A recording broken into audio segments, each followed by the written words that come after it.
was just practicing when this part of the disc just snapped. So yes, a few weeks ago I had this disc break, and I wanted to show you what to do if something like that happens. So at the moment I have a replacement which is not actually the correct size, it's just a slightly smaller size. So I'm going to take it off and I'll show you how to do that. So the first thing I'm going to do is I'm going to loosen the string. So it's this C and this top disc. I'm just going to loosen the string enough that I can pop it out. There we go. That's going to leave that area free now to work in. And what I want to do then is loosen this little screw. Now, one way you can, you can of course use a screwdriver and just try to loosen it. And this is a lefty loosey, righty tighty on Lyon and Healy harps.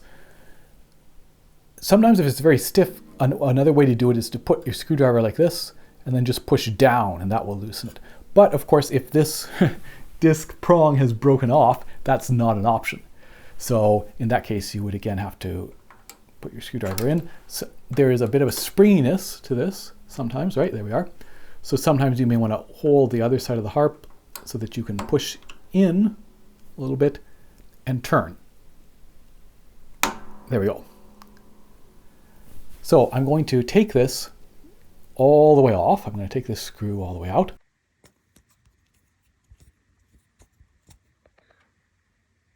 Something we could have done before I started doing this was just check the angle of the disc and those two prongs where they are. You can also look at the surrounding ones to get a sense of that, just to remember where we want to have that when we put the new one in. And I'm just trying to make sure that this doesn't fall on the soundboard. So I've got it with my fingers now, and I'm going to try and do the last little bit. There we go. Okay, so I've got the screw out. Great. And now I'm going to unscrew this, which goes, I believe, clockwise to unscrew. So the opposite of the screw, right? So we're going to go righty-tighty, but righty-loosey in this case. I'm going to put these screw down. I'm going to put my screwdriver down and just keep turning this. Again, keeping a grip on it so it doesn't go bang down the soundboard. So it's off. That's it, right? That's all we need to do. So as I say, this one is actually it's a good one. I had it as a replacement for a slightly, so ever so smaller one. But now I just got my replacement from Lyon and Healy of the actual size. So again, you're probably going to have to order this directly from Lyon and Healy, certainly in North America. But if you're lucky, maybe your local harp store carries them. Okay, I'm going to try to put it on. And of course, this is going to be turning counterclockwise to tighten. It's a little bit tricky just to get it threaded here for a moment, and now there it is. So I can tighten this on, and remember that what we're looking for here is this angle about what these other ones are. So this is as far as it'll go, but that's not the correct angle, so I'm going to loosen it back and get it at the angle that I want. We're going to maybe have to adjust that, of course, later on. And then I'm going to take the screw that came with it. Of course, I could use the old screw as well, and put that in. So this is moving around a little bit. That's fine. We'll do the final adjustment as the screw starts to tighten. So the screw is a normal righty-tighty. Okay, so now as it's starting to get tight, I'm going to kind of look at the surrounding ones and check. And I'm going to I'll loosen it just a little bit more, and I'm going to tighten. Ended up tightening the screw, but also moving the disc. Try not to push the harp over as well. Now, what you can do here before putting the string back on is you can just put the pedal down and check to see, does this look about where we want it to be? It looks reasonable, so I'm going to give it a try. Pop that string back on, and I'll do a quick check then just to see again.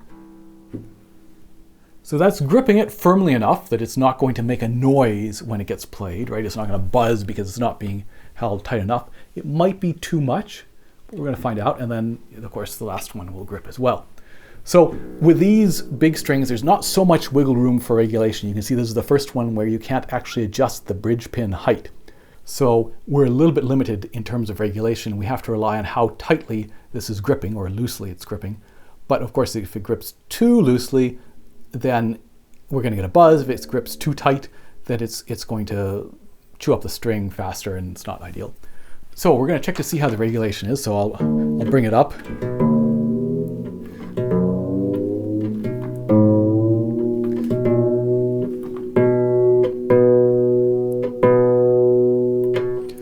Remember, this is a C tuned to C flat, which is B.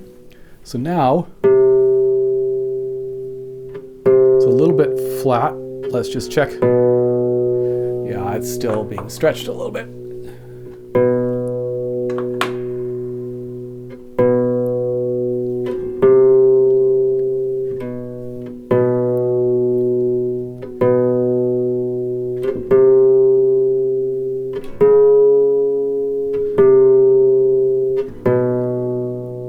That looks pretty good. And again, this to me, I can play that loudly and it's not going to make a noise. So I'm happy with that for now. If as I play it, if it becomes apparent that it needs to be changed, I will change it.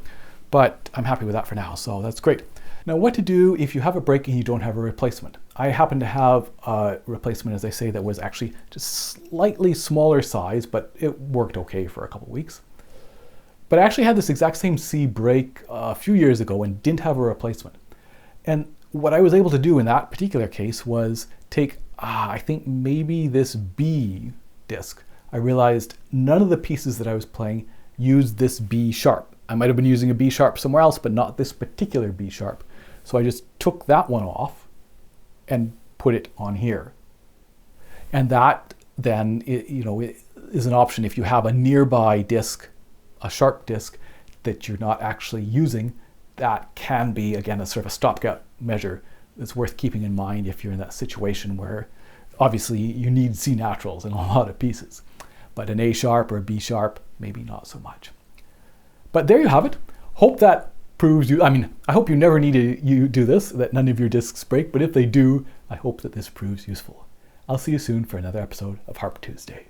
Cheers.